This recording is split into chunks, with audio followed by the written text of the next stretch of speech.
Hey champion guitar players, today we're going to do something a little different together.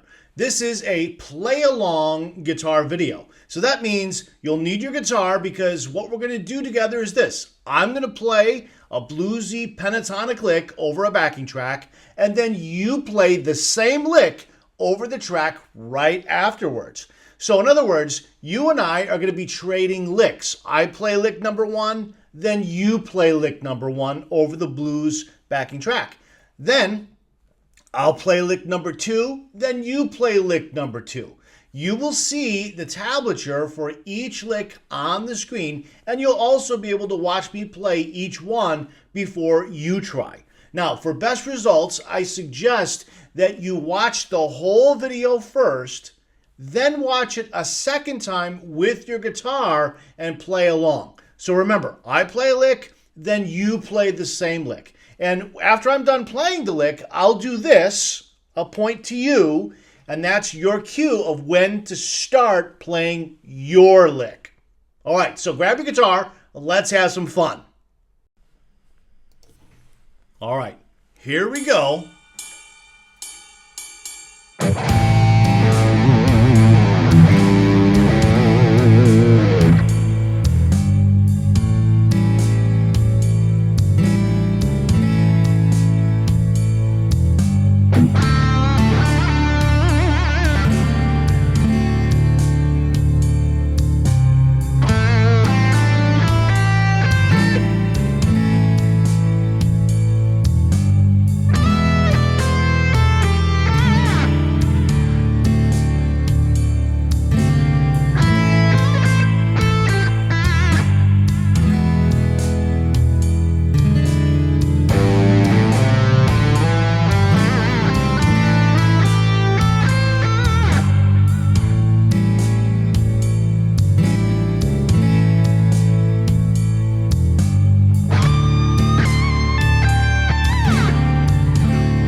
right, so there you have it. Now, each time that I play a lick, and then when it's your turn, what I'm going to suggest for you to do two things. The first thing I'm going to suggest is to try to match your phrasing, the way that you play each lick, to the way I'm playing the lick. Just try and copy it and match it the best you can, okay? That's the first step. So maybe the first time you go around it, you're just trying to match my phrasing. Then the second time, when you watch the video again and go through it a second time, try to alter the phrasing so that the way that you play each lick is a little different than the way that I play the lick. This way, you add more variety and you learn to start doing some variations on the phrasing. So again, step one, try to match the phrasing the best you can. And then step two, alter the phrasing, but don't change the notes or the rhythm too much. But you might change how you maybe slide into a note or slide away from the note. You might change how you use vibrato. You might delay the vibrato, for example. You might do the bends slightly different, etc. We're just looking for ways to add a little subtle variation to the phrasing as you go along. Now, I've got another video on YouTube, which is similar to this one. It's also a play-along video. You might want to check it out. It's called Guitar Solo Lesson, Improve Your Soloing Immediately. Now, if you want to go check that out, great, go do that. But I want to talk to you for a moment about how do you practice this stuff. So a moment ago, I was telling you to try to match your phrasing to my phrasing. And then the second time around, vary the phrasing. All right. So with this play along video guitar lesson, what we're really trying to do is focus on the phrasing, not really playing everything perfectly. Okay. So if you try a lick and you make a mistake, don't go back and try and correct it. Okay. There's a time for that, definitely, but this is not the video for that. Okay.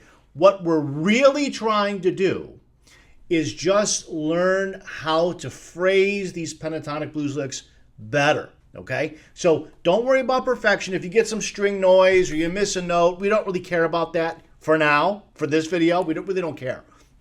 What we're trying to do is just get the feel of the licks under your fingers, okay, in your hand. So don't worry about the technical side so much. Just try and capture the right feel. Okay, you can practice the technical aspect later. All right. Now, the second thing, or the third thing actually, that I suggest for you to do is to come back to this video daily for at least maybe 3 weeks. Okay. So the very first time today, you just watch the whole video. Don't play anything. Just watch it and see how it goes. Learn, see how the licks sound, hear the phrasing, then go back and try it with your guitar and try and play along. Okay. Now, tomorrow or the next day, come back to this and do it again. You don't have to do it, 50 times or whatever, but maybe one time a day for the next 2 or 3 weeks, or at least until I publish the next video. And that would be some really good daily practice. And every day, if you try this, your phrasing will get a little better, a little better, a little better, and technically, the skills will come together as well. All right, so today we've been talking a lot about phrasing of these blues guitar licks, these pentatonic licks, and in this play-along video, you had a chance, of course, to go back and forth. Now, if you want to build more guitar speed with your fretting hand, you're going to love my new totally free e-guide called Mastering Fretting Hand Finger Independence for Guitar Players. So I'm going to teach you how to get your fretting hand fingers to be more coordinated and move independently from each other so that you can build the type of speed you're looking for, and the speed will feel easier to you. So it's not just about enabling your fingers to play faster, that's part of it, but it's that speed to come easier. And the more that your fingers work independently, the more types of sophisticated licks or chords or whatever you'll be able to do with greater ease. Now, it's totally free, no strings attached. I think you're going to love this, as many of my students do. So click the link below to download your copy right now while it's still available.